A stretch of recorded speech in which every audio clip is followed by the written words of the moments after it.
Hello everyone, welcome to the Layman Way, and this video is a part of my playlist on how to score 120 plus in UPSC prelims, where we are discussing cool tips and tricks that you can utilize to get to the right options without even knowing the answers. And guys, this program is all free, so don't forget to smash the like button, subscribe, and also turn on the notification. Alright, if you want to view our full course, you can always click on the I button in the top right corner and view our full playlist. And guys, if you're following this course, do not forget to leave a comment down below about your progress in the course, guys, so that we can motivate one another. And let's get started. आगे बढ़ते हैं. What is the importance of interest coverage ratio of a firm in India? अब इसके लिए आपको interest coverage ratio मालूम होना चाहिए कि इंटरेस्ट कवरेज रेशियो क्या होता है. ठीक है, तो इंटरेस्ट कवरेज रेशियो क्या होता है कि टोटल कैपिटल होता है शायद इधर, और डिवाइडेड बाय कितना इंटरेस्ट कवर कर सकता है. ये कितनी कैपिटल कितना इंटरेस्ट कवर कर सकता है, दैट इज़ उसका रेशियो होता है इंटरेस्ट कवरेज रेशियो. समझ में आया? आपके पास कितनी कैपिटल है, कितना रनिंग कैपिटल है, और उससे कितना इंटरेस्ट कवर हो सकता है. ठीक है, देख लेते हैं.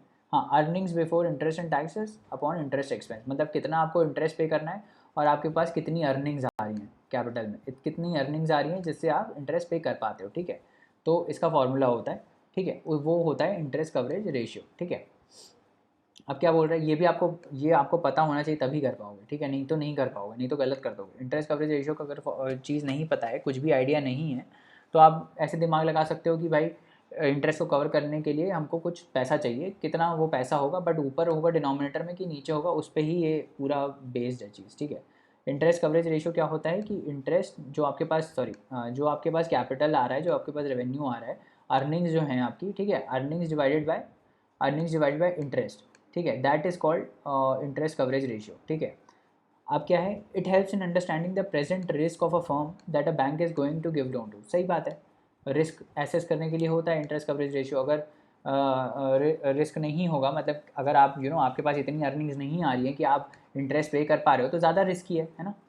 चाहे वो प्रेजेंट रिस्क हो, चाहे वो एमर्जिंग रिस्क हो, दोनों रिस्क मेजर करता है. अब इसको डिफरेंस नहीं है. एमर्जिंग प्रेजेंट रिस्क मतलब कि अभी जब आप कैपिटल दे रहे हो, अभी प्रेजेंट सिचुएशन फर्म की कैसी है, that is called present risk. Emerging risk मतलब आगे जाके फ्यूचरिस्टिक स्पेक्यूलेशन क्या है, कितना रिस्की हो सकता है. जैसे स्पेक्यूलेट करते हो ना शेयर खरीदते टाइम कि भाई इसका बढ़ेगा, इसका कम होगा, तो that is called emerging risk. ठीक है, अब तीसरा ऑप्शन क्या है कि higher a borrowing firm's level of interest coverage ratio the worse is its ability to service. अब हायर मतलब अगर ये हाई होगा, अर्निंग्स डिवाइडेड बाय इंटरेस्ट अगर हाई होगा, तो उसकी एबिलिटी बेकार होगी पे करनी. क्या ऐसा होगा? अगर ये हाई होगा तो इसका क्या मतलब है, अर्निंग्स ज़्यादा है, मेरा न्यूमरेटर ज़्यादा है और इंटरेस्ट कम है. अगर मेरी ये चीज़ हाई है तो इसका मतलब ये है कि मेरे पास इतनी अर्निंग्स हैं कि मैं इंटरेस्ट कवर कर पाऊँ. समझ में आ रहा है? तो एबिलिटी वर्स नहीं होगी, अब एबिलिटी तो बल्कि इम्प्रूव होगी. करेक्ट. तो ये थर्ड स्टेटमेंट हो गया गलत. अब अगर थर्ड स्टेटमेंट गलत हो जाता है तो सी और डी गलत हो गया और मेरा आंसर आ गया ए, कि वो रिस्क जो है वो आइडेंटिफाई करता है. समझ में आ रहा है? तो क्या होता है interest coverage ratio? Earnings before interest and taxes divide by interest expense. ठीक है, तो अगर ये मेरा ज़्यादा होगा तो इसका मतलब मेरी अर्निंग्स ज़्यादा है, इसका अर्निंग्स मेरी ज़्यादा है तो उसका मतलब मैं ज़्यादा इंटरेस्ट पे कर पाऊंगा और मेरी एबिलिटी पे करने की बढ़ जाएगी. ठीक है, ये मतलब होता है. आगे बढ़ते हैं. विच of the following factors were affecting the price of rice in India in the recent past. Okay, अब रीसेंट पास्ट में कौन कौन सी चीज़ें हैं जो प्राइस राइस को इफ़ेक्ट कर रही थी. राइस जो चावल के प्राइसेस बढ़ रहे थे, है ना, वो उसको क्या, कौन से फैक्टर्स है जो इफ़ेक्ट कर रहे थे. तो प्राइस कैसे बढ़ सकता है, देखते हैं. Minimum support price, government trading, government stock piling, consumer subsidies. अब देखो कौन कौन सी चीज़ें कॉस्ट को इफ़ेक्ट करेंगी प्राइस के. मेरे को बात बताओ. कंज्यूमर सब्सिडीज़, अगर मैं सब्सिडी देना बंद कर दूं कंज्यूमर को, तो कंज्यूमर के लिए प्राइस का जो राइस का प्राइस है वो बढ़ जाएगा. ठीक है, तो ये इफेक्ट करेगा, येस करेगा, फोर्थ है आंसर. ठीक है, गवर्नमेंट स्टॉक पाइलिंग, गवर्नमेंट मतलब अगर मान लो गवर्नमेंट क्या करती है, गवर्नमेंट राइस लेके स्टॉक कर देती है उसको और बाहर मार्केट में नहीं देती है, तो क्या होगा, मार्केट में राइस का डेफिशिएंसी हो जाएगा. और जब भी कोई चीज़ का जो सप्लाई है वो कम हो जाता है तो और डिमांड उतना ही रहता है, तो क्या होता है, इन्फ्लेशन आ जाता है ना. यही तो हमने अनियंस में भी देखा था. अनियंस में क्या होता है, जो मीडिएटर आदमी होता है, जो मिडिल मैन होता है, वो स्टॉक करने लगता है अनियंस को, ताकि आर्टिफिशियल स्कार्सिटी जनरेट हो इकोनॉमी में प्याज के लिए, और फिर उसका प्राइस बढ़ जाएंगे. कोई भी चीज़ का डिमांड अगर है और उसकी सप्लाई की शॉर्टेज है तो उसका प्राइस ऑटोमेटिकली हाई हो जाएगा. ठीक है, तो ये प्राइस को इफेक्ट करेगा. गवर्नमेंट ट्रेडिंग, गवर्नमेंट अगर ट्रेड करेगी उसको कहीं इधर उधर सस्ते प्राइस में, तो भी प्राइस इफेक्ट होगा. ठीक है, मिनिमम सपोर्ट प्राइस अगर गवर्नमेंट चेंज करती है, ठीक है, मिनिमम सपोर्ट प्राइस जो गवर्नमेंट चेंज करती है तो भी इफेक्ट होगा, राइट. तो भी उससे प्राइस ये राइस का प्राइस इफेक्ट होगा। मिनिमम सपोर्ट प्राइस अगर गवर्नमेंट बढ़ा देती है ना, तो मैं तो अच्छा होगा, मतलब तो अच्छे से कंट्रोल कर पाएगी। मिनिमम सपोर्ट प्राइस अगर कम है तो सस्ते में मिल जाएगा। समझ में आ रहा है? तो सारी चीज़ें इस पर इफेक्ट करेंगी कॉस्ट को। समझ में आ रहा है? Consider the following statement. अब नेक्स्ट क्वेश्चन देखते हैं। The value of Indo Sri Lanka trade has consistently increase in the last decade. Okay. Textile and textile articles constitute an important item of trade between India and Bangladesh. In the last 5 years, Nepal has been the largest trading partner of India in South Asia. अब देखो उसको कैसे करेंगे, ये कुछ idea नहीं है अगर तो कैसे करोगे। पहली स्टेटमेंट देखो क्या बोल रहा है। Value of Indo Sri Lanka trade has consistently increase, consistently बढ़ा है पिछले लास्ट 10 साल में। मेरे को एक बात बताओ, जब पेपर आया था 2019 में, है ना, लास्ट 10 साल क्या हुआ है, 2009 2010 तक बेसिकली, ठीक है, 2010 तक हुए, ठीक है। अब 2010 से 2019 तक क्या कंसिस्टेंटली ट्रेड बढ़ा होगा? बीच में कितने रिसेशंस आए हैं, है ना, बीच में कितनी बार। अब बिज़नेस का लाइफ साइकिल हर 5 साल में चेंज होता है, हर 5 साल में ऊपर जाता है नीचे जाता है। तो 2015 2014-15 में फिर नीचे गया होगा, तो क्या तब भी कंसिस्टेंटली इंक्रीज़ हो रहा होगा ट्रेड? नहीं, तब डिक्रीज़ हो गया होगा ट्रेड, है ना। 10 साल is a very long period of time, consistently increase नहीं हो सकता ट्रेड, ठीक है। बीच में कभी रिसेशन आ गया, कभी एक्सपेंशन आ गया, है ना, तो वो सब होता है। बिजनेस साइकिल कभी ऐसे स्टडी थोड़ी चलता है, कभी ऊपर रहता है, कभी बूम होता है, कभी रिसेशन होता है ना। तो ये तो गलत स्टेटमेंट है कि कंसिस्टेंटली इंक्रीज। तो इसको अगर मैंने हटा दिया तो ए गया और डी गया, ठीक है। अब या तो ये सही है 2 या तो 3 सही है, ठीक है। अब बांग्लादेश जो है ना, Bangladesh is recently emerging as a textile hub.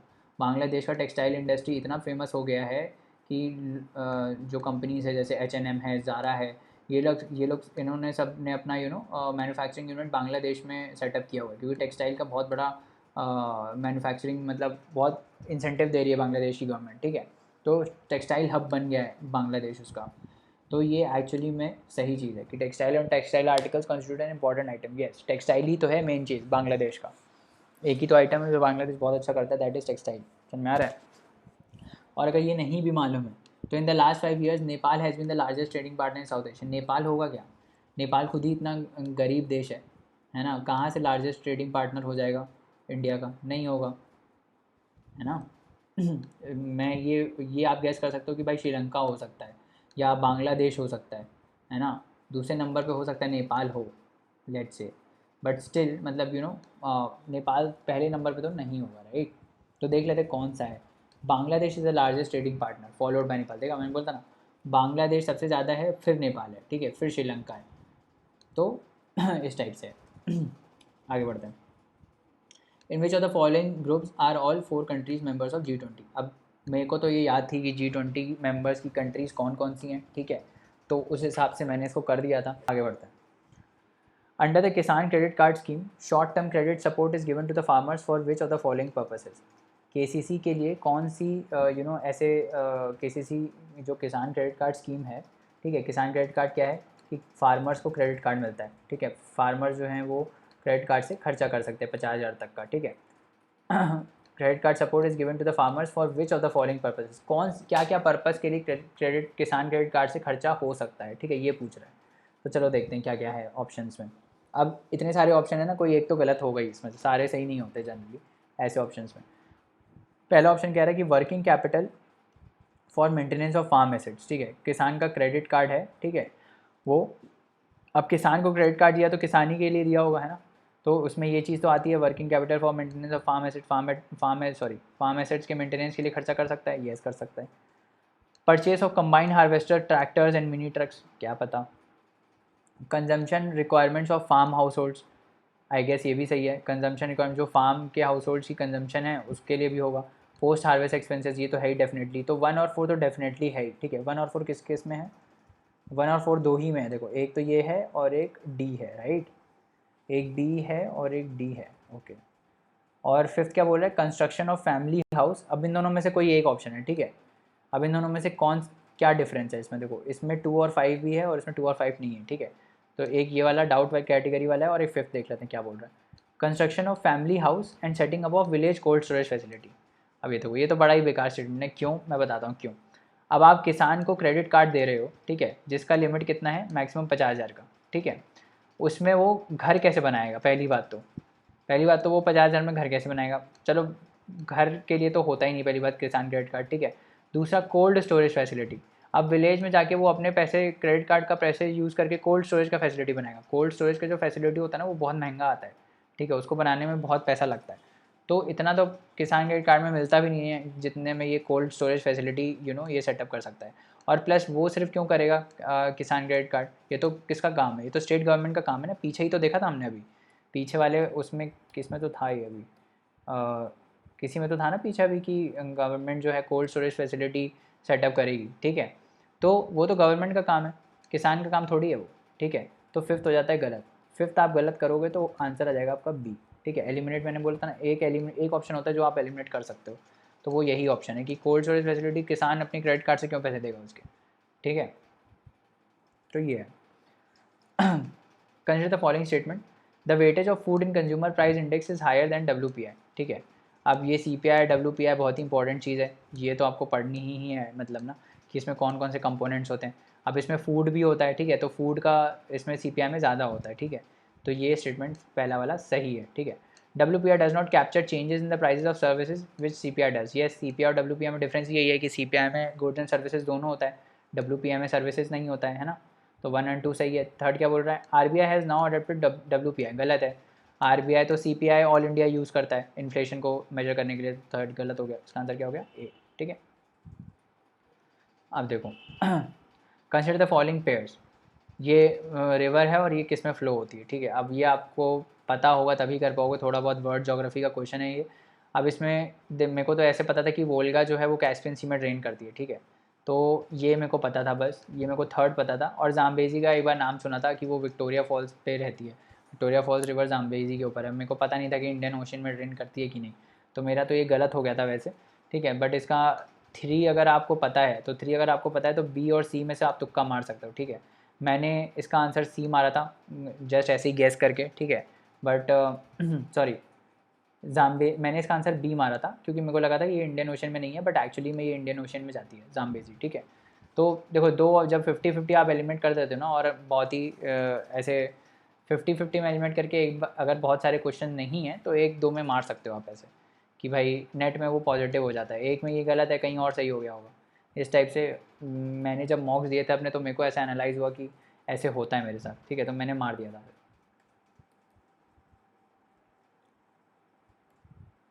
आप देखो इसमें एक चीज़ और बतानी थी, मेकोंग जो है इसको एलिमिनेट आप एक और तरीके से कर सकते थे। ये जो मेकोंग है ये न्यूज़ में था, ठीक है, मेकोंग रिवर डेल्टा न्यूज़ में था। और मेकोंग वहाँ ये आपकी इधर इरावदी वाली जो ये चाइना से होते हुए जो ये पूरा है ना, वियतनाम, लाओस, थाईलैंड, इन सब से फ्लो के यहाँ ड्रेन करती है, ठीक है। और ये बेसिकली साउथ चाइना सी में शायद ड्रेन करती है ना। तो ये वहाँ से गलत हो गया था। तो वैसे भी आप कर सकते थे कि बी और सी जो हैं वो आ जाएंगी, ठीक है, इनमें से कोई एक मार दो इस टाइप से। आगे बढ़ते हैं। Consider the following statements, in all the cases of in the case of all the cereals, pulses, oil seeds, the procurement of MSP is unlimited in any state duty of India. Okay, in the case of cereals and pulses, the MSP is fixed by any state at a level to which the market price will never rise। ये तो गलत हो गया, ठीक है। मतलब ये क्या बोल रहा है दूसरे स्टेटमेंट की, सीरियल्स और पल्सेस के लिए MSP ऐसे फिक्स होता है कि मार्केट का कभी प्राइस उसके ऊपर राइज ही नहीं करेगा, ऐसा तो है ही नहीं। MSP मिनिमम सपोर्ट प्राइस होता है, मैक्सिमम सपोर्ट प्राइस थोड़ी होता है कि उसके ऊपर नहीं जाएगा। मिनिमम सपोर्ट प्राइस मतलब इसके नीचे नहीं जाएगा, समझ में आ रहा है। इसके ऊपर तो हो रहता ही है हमेशा मोस्टली। तो दूसरा तो स्टेटमेंट हो गया गलत। पहला क्या बोल रहा है, in the case of all cereals and pulses and oil seeds.